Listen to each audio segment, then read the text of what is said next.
فأنا ناصح لإخواني بالصدع بالحق تبيض وجوههم. السكوت في مسألة الحزبية يضرها، فاصدع بما تؤمر وأعرض عن المشركين. سلامي على دماج ورجالها والشيخ يحيى ودار العلم يا سعد بانيها.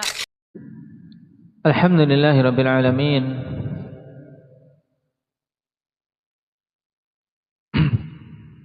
والصلاة والسلام على المبعوث رحمة للعالمين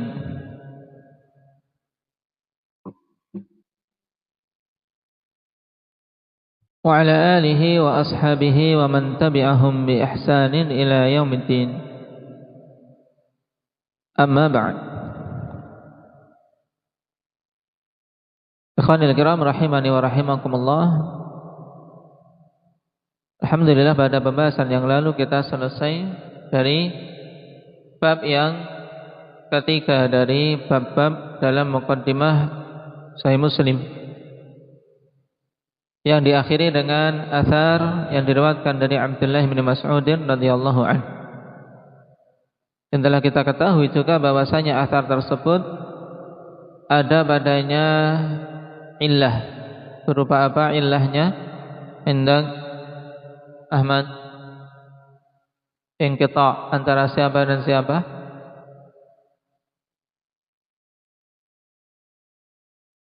Nah, antara Ubaidillah bin Abdullah bin Utbah, di mana beliau tidak mendengar dari Abdullah bin Mas'ud radhiyallahu anhu. Ini diingat-ingat karena akan kita dapati akhwan riwayat-riwayat yang semisal. Sehingga kalau dapat riwayat seperti itu, Ubaidullah bin Abdullah bin Utbah meriwayatkan dari Ibnu Mas'ud, maka hukumnya apa? Terputus sanadnya. Itu sebab kelemahan. Taib. Faladzi lam yaqra falyaqra.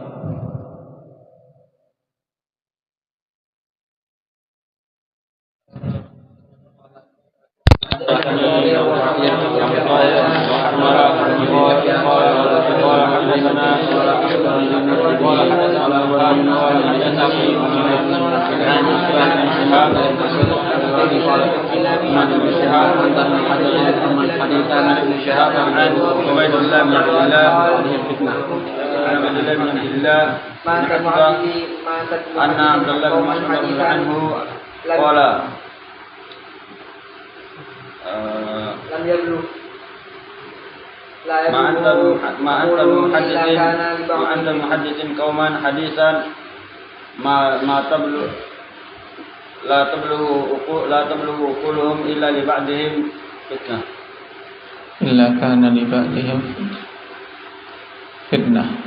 Baik. Barakallahu fiikum. Juga kemarin kita tambahkan asar dari Ali bin Abi Thalib radhiyallahu anhu. Faman yaqra?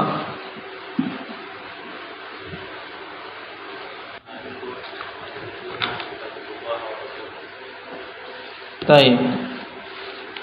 Nah, asar dari Ali radhiyallahu anhu yang disebutkan oleh Imam Al-Bukhari rahimahullahu taala setelah bab dalam Kitabul Ilm. Hadithun nasa bima ya'rifun atuhibbuna an yukadzdzaballahu wa rasuluh. Sampaikanlah hadis, sampaikanlah ucapan kepada manusia dengan apa-apa yang mereka bisa memahaminya. Ini penting. Nah, menunjukkan fikih seseorang ketika menyampaikan sesuatu ya dengan hal-hal yang bisa dipahami, yang akal-akal mereka mampu untuk apa? Untuk memahaminya. Kenapa? Karena aturiduna ayyukadzdzaballahu wa rasuluh. Nah, apakah kalian ingin Allah itu dan Rasulnya didustakan dengan sebab kalian menyampaikan sesuatu yang tidak dipahami? Nah, karena memang ikhwan, tujuan dakwah di antaranya adalah apa? Berusaha untuk memahamkan manusia terhadap kebenaran. Nah, Dan kondisi manusia bermacam-macam. Kondisi manusia bermacam-macam. Ada yang pemahamannya kuat, cepat. Ada yang pemahamannya lemah. Ada yang sudah paham tapi masih ragu-ragu dengan kondisi orang yang menyampaikan. Nah, paham tapi ragu-ragu yang menyampaikan ini, nah, betul atau tidak, terpercaya atau tidak. Nah, maka disinilah butuh kesabaran, butuh kesabaran. Taib, sabar, dalam menjelaskan, dalam berusaha untuk memahamkan. Apalagi pada perkara-perkara yang rentan, yang dikhilafkan dengan khilaf yang kuat.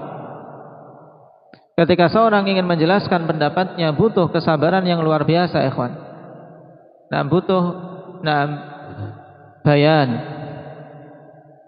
yang mungkin tidak sehari 2 hari, sepekan 2 pekan, sebulan 2 bulan, tidak.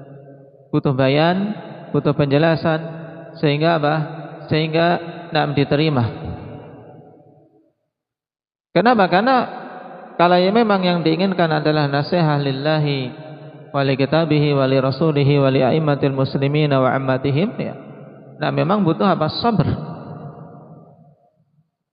Dan berusaha mencari metode, mencari jalan sehingga apa yang menjadi pendapatnya, kalau memang itu hak yang dia perjuangkan, bisa diterima manusia. Baik itu dengan mengusahakan adanya ta'ziz dari para ulama, misalnya dipaparkan. Mungkin manusia tidak percaya dengan hukumnya. Tayyib, paparkan pada ulama tentang hukum yang dia simpulkan. Sehingga mereka menelaah, kemudian meneliti, juga memberikan arahan-arahan agar agar tercapai nasihat yang diinginkan. Baik. Dan padanya masalah besar, kawan, ketika merujuk kepada bimbingan ulama. Karena tanpa itu yang terjadi adalah fawdha, terjadi keributan terus, ribut. Karena masing-masing mengaku telah mencapai keahlian, masing-masing telah mencapai tingkatan ahli, sehingga ketika dipaparkan kepadanya ayat fas'alu ahla dzikri in kuntum la ta'lamun, saya sudah tahu, tidak perlu bertanya. Kemudian ketika didatangkan ayat wa idza ja'ahum amrun minal amni awil khaufi adza'u bih walau radduhu ila rasuli wa ila ulil amri minhum la'alimahu alladziina yastanbitunahu minhum. Aku termasuk ulul amri. Aku sudah mampu memahami, aku mampu beristimbat. Ini fawdha yang terjadi seperti ini. Tayyib.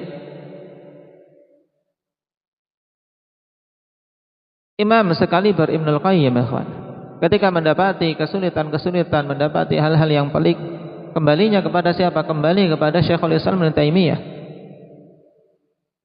Butuh merujuk ke ulama, butuh merujuk ke mereka-mereka yang memang betul-betul memiliki keahlian, dan ini bukan taklid. Seruan ini bukan seruan taklid. Karena arahan-arahan mereka sangat dibutuhkan untuk umat. Dan yakin ulama ahli sunnah, ulama salafiyin, mereka akan membimbing umat untuk mengikuti dalil jelas. Tidak akan mereka kemudian menyuruh manusia akan mengikuti dirinya semata. Dan itu yang kita kenal dari guru-guru kita, masyayikh kita, terkhusus Syekhuna Yahya hafizahullah ta'ala, yang menjadi marja'iyah dalam masalah-masalah fitnah. Apalagi fitnah yang beliau memang menanganinya, fitnah yang beliau mengutus orang-orang khusus dari masyayikh yang beliau pilih, memiliki rozanah, memiliki ketenangan, memiliki kebijaksanaan untuk untuk mengurusi permasalahan fitnah secara khusus yang sedang terjadi di akhir-akhir ini. Nah, makanya merujuk kepada narasumber utama ikhwan merupakan hal yang lebih menenangkan.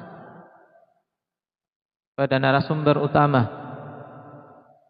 ini lebih menenangkan.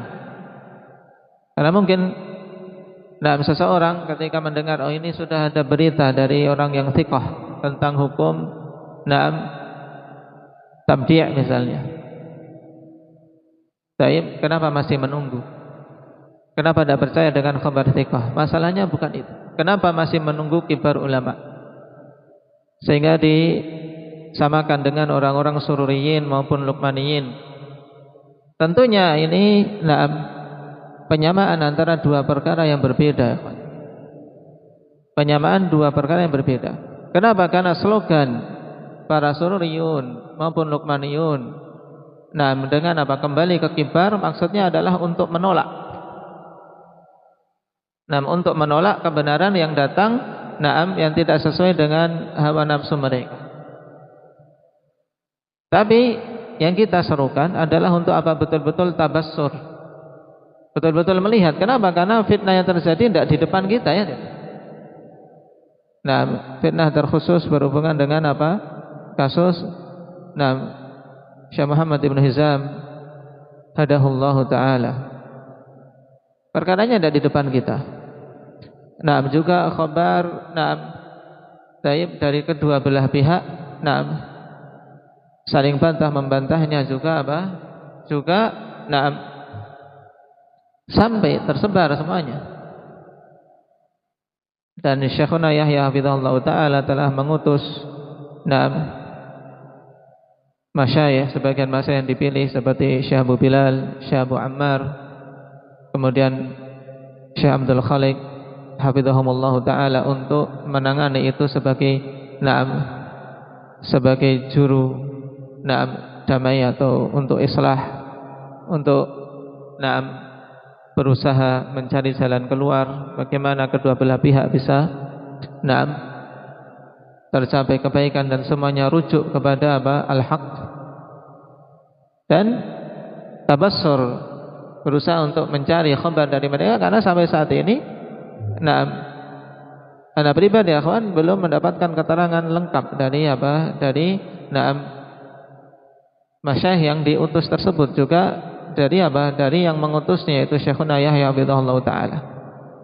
Karena tentunya mereka mempelajari lebih dalam dari kita. Kita hanya cuma sekedar menerima berita dari internet. Sehingga akhwan seruan ini untuk tabassur, untuk betul-betul melihat kondisi, juga mencari keterangan yang lebih lengkap. Ini sekali lagi bukanlah suatu bentuk sikap melembek atau suatu bentuk sikap seperti orang-orang sururiyin maupun lukmaniyin. Kenapa? Karena perkaranya akhwan bukan perkara yang kemudian kita mengikutinya sebagaimana dulu misalnya saya sedih mengikuti tentang fitnah Abdurrahman di sana, melihat langsung. Di sini kan tidak.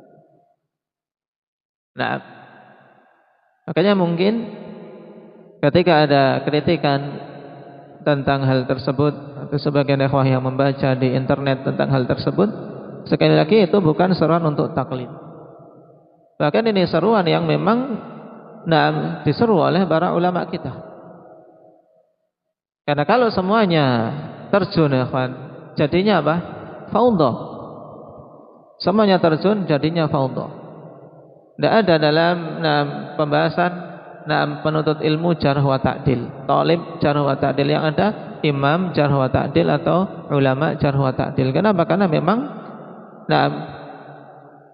kepada mereka lah dikembalikan perkara itu, sehingga nasihat betul-betul tercapai, tidak terjadi faudah. Memang seorang selama memiliki keahlian untuk terjun dalam jarh wa ta'dil, itu diperbolehkan. Tapi keahlian itu Nah, jangan sampai keahlian klaim pribadi, ya kan? Keahlian klaim pribadi. Keahlian itu ya keahlian memang sudah dipersaksikan oleh para ulama. Nah, keahlian dalam hal ini. Dan syarat keahlian akhwani fillah merupakan syarat yang daruri. Oleh karena itulah Syekhuna Sa'id Da'as rahimahullahu taala mengarang kitab Daruratut Ta'ahul, yaitu kedaruratan memiliki keahlian untuk terjun dalam pembahasan jarh wa ta'dil. Jadi kitab ini kalau dari judulnya saja menunjukkan apa? Bahwasanya keahlian itu suatu hal yang darurat, harus ada. Bukan kemudian malah dijadikan sebagai alasan untuk apa? Untuk bermudah-mudahan dalam masalah ini dan menyatakan dirinya telah ahli tanpa ada persaksian, tanpa juga ada pengakuan dari mungkin dari gurunya lah, minimal dari gurunya tahu oh fulan telah memiliki keahlian, fulan telah pantas untuk untuk menghukumi dalam masalah ini dan hukumnya ini adalah ijtihadiyah,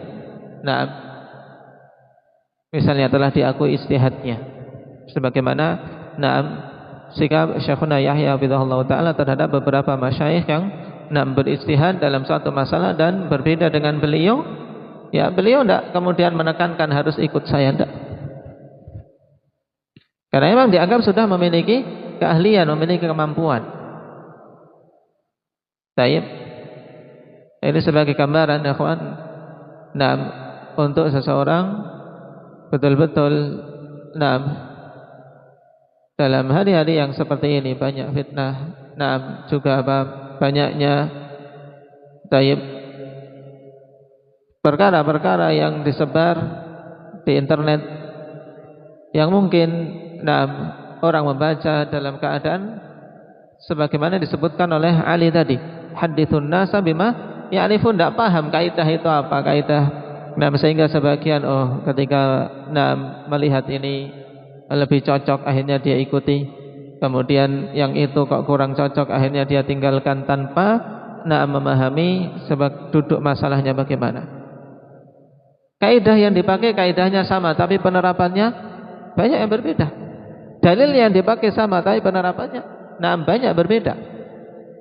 Bahkan ahlul batil pun dari kalangan ikhwanul muslimin dan yang lainnya, dalil-dalil kalau mengungkapkan dari Al-Quran dan Sunnah ya banyak yang sama tapi penerapannya berbeda. Makanya kepada para thalabatul ilm, jangan mengesampingkan bimbingan ulamanya. Ini penting. Jangan mengesampingkan bimbingan ulamanya. Apalagi ulama yang telah kita menuntut ilmu darinya. Kembali pada pemahaman mereka, bimbingan mereka. Itu sesuatu yang syar'i. Dan ini bukan seruan taklid. Karena memang kita membenci taklid, ikhwan, tapi bukan berarti kemudian sudah tidak butuh ulama lagi, tidak. Karena bimbingan mereka penting. Tingkatan keilmuan itu pun berbeda-beda. Tingkatan keahlian berbeda-beda dan tingkatan untuk mampu melihat masalah, mampu melihat mandharat, kemudian pandangan jauh ke depan itu bertingkat-tingkat, ya kawan. Bertingkat-tingkat. Dan termasuk di antara hal penting dalam murajjihat untuk mengedepankan ketika terjadi khilaf antara mereka yang terjun dalam bidang jarh wa ta'dil, ada khilaf. Di antaranya juga juga pengalaman. Pengalaman sangat menentukan juga. Dalam artian dia sudah mujarrab dalam hal itu ketika mengeluarkan ucapan. Memang sebagaimana keadaannya dalam medan hukum yang ditetapkan memang sudah hukum yang betul-betul dipikir panjang. Dulu Syekhuna Yahya hafizahullah taala, ketika beliau menjelaskan tentang fitnah Abdurrahman Adani, Seorang yang melihat akan melihat bagaimana sabarnya beliau. Dalam artian, nah, beliau bayan, jelaskan. Nah, taib menjelaskan. Bahkan masyayikh, sebagian masyayikh di Damas sendiri juga sebagiannya awalnya mungkin masih masih belum terlalu jelas. Dengan penuh kesabaran beliau menjelaskan. Kenapa? Karena yang diinginkan nasihat untuk tahu bahwasanya memang yang dilakukan oleh Abdurrahman Adani beserta pengikutnya itu adalah suatu hal yang menyelisihi prinsip dakwah salafiyah. Nah, taib, dan ini sangat penting. Ta'anni, adamul istijal. Kemudian tidak cepat-cepat menerapkan kaidah ikhwan, yang sebagiannya quyud, batasan-batasan dalam satu kaidah tidak diperhitungkan.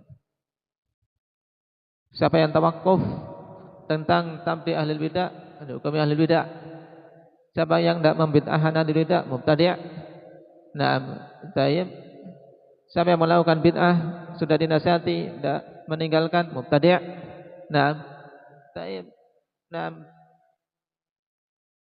Seperti ini akan kacau jadinya. Akan kacau. Tayyib. Nasallallahu al-afiyata wassalamah. Hadithun nasa bima ya'rifun aturiduna ayyukadziballahu wa rasuluh.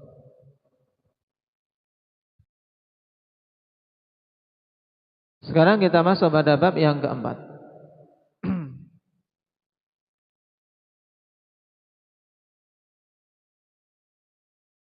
Babun nahyi 'anil riwayati 'anil du'afa'i wal ihtiyati fi tahammuliha. Bab larangan dari meriwayatkan dari du'afa, orang-orang yang lemah. Wal ihtiyati fi tahammuliha, dan berhati-hati dari dari mengambil riwayat mereka.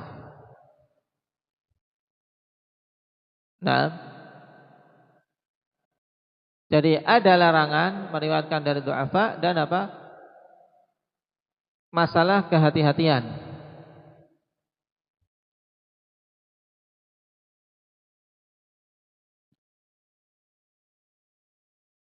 Qala al-Imam Muslim rahimahullahu ta'ala wa haddatsani Muhammad bin Abdullah bin Numair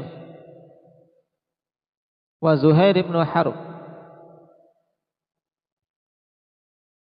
Keduanya telah kita lewati di depan. Tayyib. Qala haddatsana Abdullah bin Yazid Al-Adawi Abu Abdurrahman Al-Muqri Al-Qasir.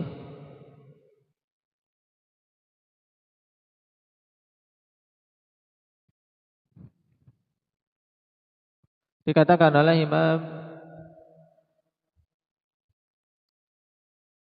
An-Nasa'i rahimahullahu ta'ala thiqah.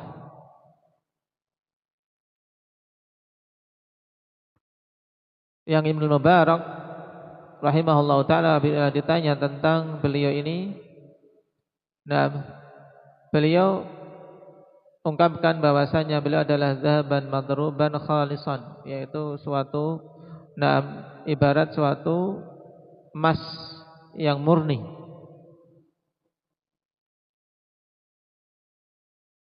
Ahli qiraah. Al-Hafidz Ibnu Hajar meringkas perkataan para a'immatun jarh wa ta'dil dengan ungkapan yang ringkas, yaitu thiqatun fadilun.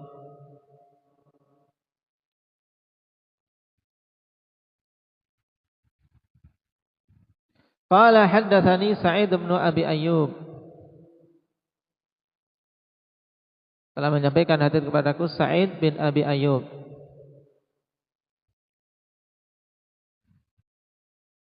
Abu Yahya Al-Misri, thiqatun sabtun.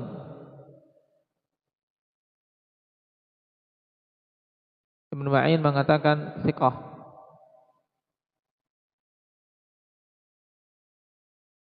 dan memiliki pemahaman yang kuat sebagaimana dikatakan oleh Ibnu Wahab, kana fahiman hulwan, juga seorang yang faqih.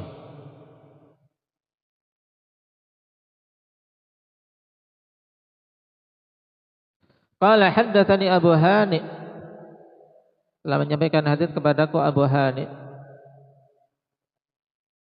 namanya Humaid bin Hani Al-Khawlani. Humaid ibnu Hani Al-Khawlani.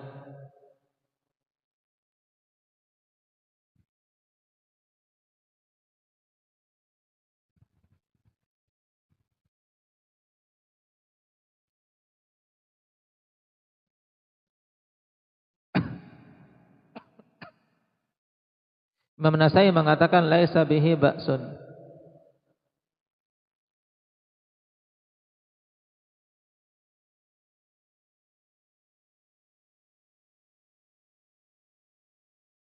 Dan disimpulkan oleh Al-Hafidz dalam Taqrib la ba'sa bihi.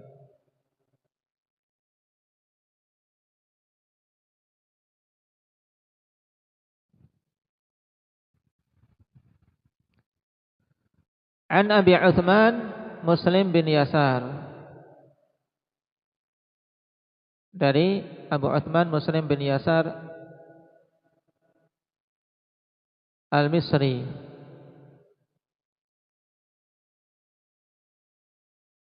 dan juga dikatakan Al-Ifriqi karena beliau mati di Afrikia.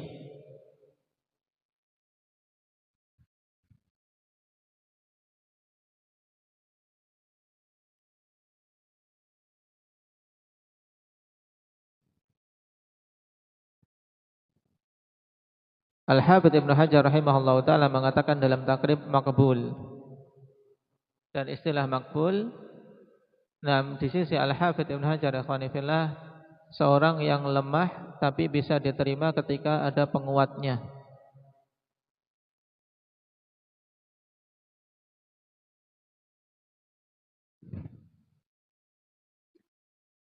Dan dikatakan oleh yang lain tentang Muslim bin Yasar ini,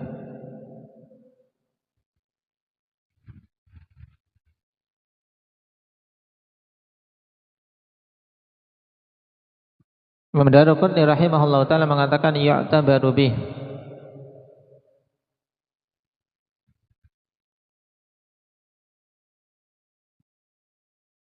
dimasukkan oleh Ibnu Hibban dalam thiqat, tapi beliau dikenal mutasahil memang.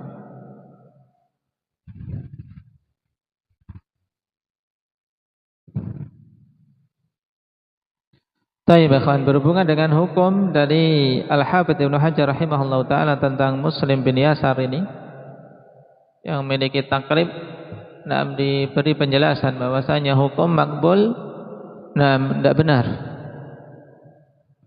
Nah, yang rajih tentang Muslim bin Yasar, dia seorang yang hasanul hadis. Baik, karena istilah Al-Hafidz makbul ini apa maksudnya? Dhaif tapi masih bisa dikuatkan. Baik. Dan yang rajih beliau saduq, hasanul hadis. Sehingga tanpa penguat pun hadisnya diterima tapi derajatnya hasan.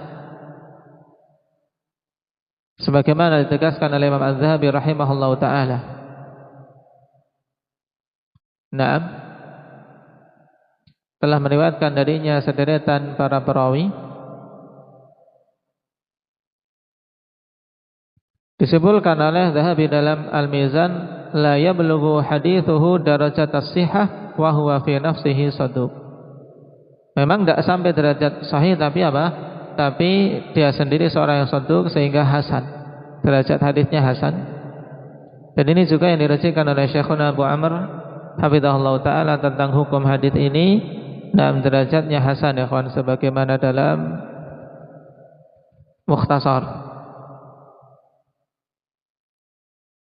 Adapun kalau berdasarkan hukum Al-Hafidz Ibnu Hajar, nah jadinya apa? Dhaif.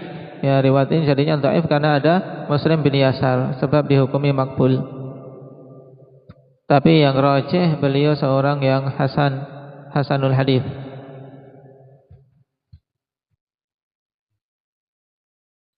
Yang memiliki takrib diberi tanbih.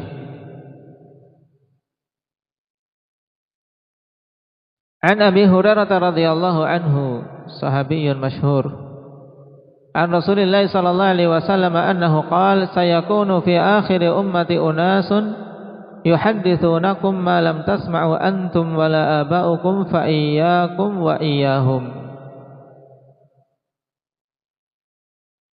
Akan ada di akhir umatku ini orang-orang yang mereka menyampaikan kepada kalian apa-apa yang kalian tidak dengar. Ya. Baik oleh kalian sendiri maupun oleh bapak-bapak kalian. Maksudnya apa? Ini berita dari Nabi sallallahu alaihi wasallam tentang munculnya orang-orang yang berdusta atas nama Nabi sallallahu alaihi wasallam, di mana dia mendatangkan hadis-hadis yang belum pernah didengar oleh para sahabat radhiyallahu alaihim, juga apa? Nah, bapak-bapaknya para sahabat, dalam artian kibarus sahabah yang sudah meninggal. Fa iyyakum wa iyyahum, maka berhati-hatilah kalian dari mereka. Ini apa? Nah, kalimatut tahdzir. Iyyakum wal hasad misalnya. Hati-hati kalian dari hasad, jauhi hasad. Demikian pula ini iyyakum wa iyyahum.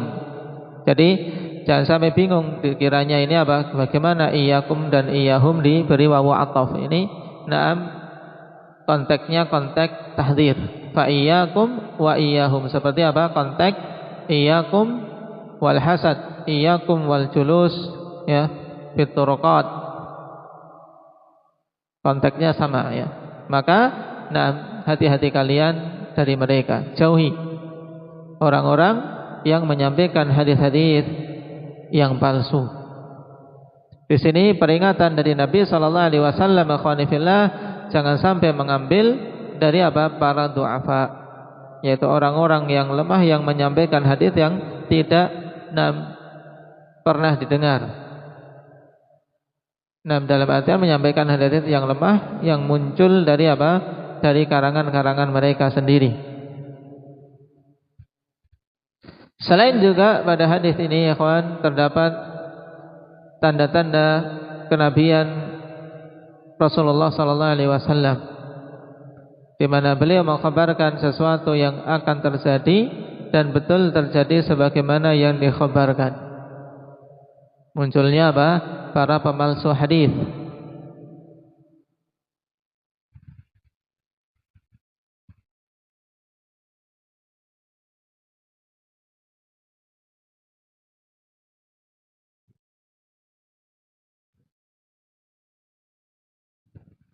Dan ditegaskan oleh Syekh Al-Ethiopi,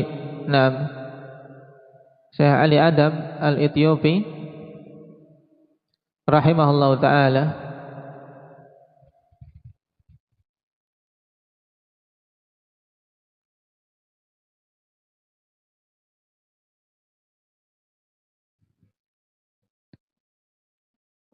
maksud fa iyyakum wa iyyahum ay ba'idu anfusakum anhum la tujalisuhum wa la tasma'u ahaditsahum.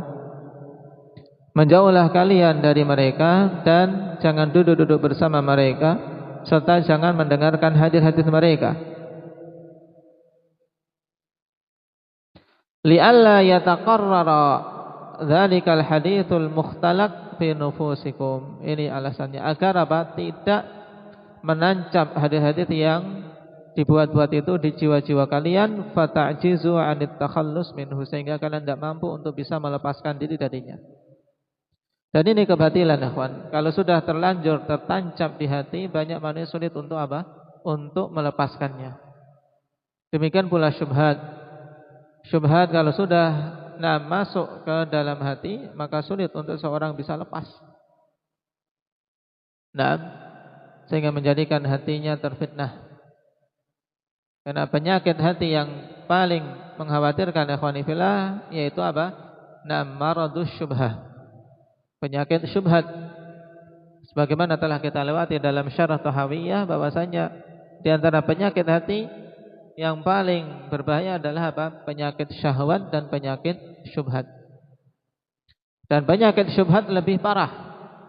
Kenapa? Karena kalau penyakit syahwat, biasanya orang kalau sudah melampiaskan syahwatnya sudah apa? Sudah plong, sudah lega. Nah, walaupun setelah itu diliputi rasa apa? Rasa bersalah. Ya kan? Kalau sudah syahwatnya sudah terlampiaskan, baik itu syahwat mencuri atau apa? Syahwat makan atau berzina dan seterusnya, wal'iyadzubillah. Nah, setelah itu, mereka menurun. Karena sudah terlampiaskan. Dan biasanya orang-orang yang masih ada fitrah lurus menyesal, kemudian bertobat. Tapi kalau penyakit syubhat ini apa? Sulit sembuhnya. Sebab kebanyakan mereka menganggap dirinya melakukan kebaikan, berada di atas kebenaran. Ini. Maka banyak-banyak memohon pada Allah Subhanahu wa taala agar terhindar dari hal-hal tersebut, ikhwan. Dari syubhat. Apalagi di zaman-zaman seperti ini. Taib, syubhat begitu banyak. Nah, kalau seorang tidak memperkuat hubungan dengan Allah Subhanahu wa taala, ikhwan, sangat khawatir tergelincir. Kalau hanya mengandalkan pemahaman, kalau hanya mengandalkan keberanian, kalau hanya mengandalkan kecerdasan, maka ini rentan sekali untuk apa? Tergelincir.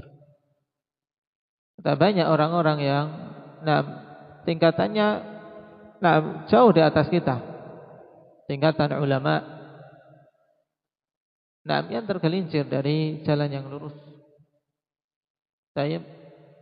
Makanya sering-sering memohon pada Allah Subhanahu wa taala untuk diberi kekokohan hati. Diberi kekokohan hati. Dan jauhi sumber-sumber fitnah yang menggiring hati untuk menjauh dari Allah Subhanahu wa taala.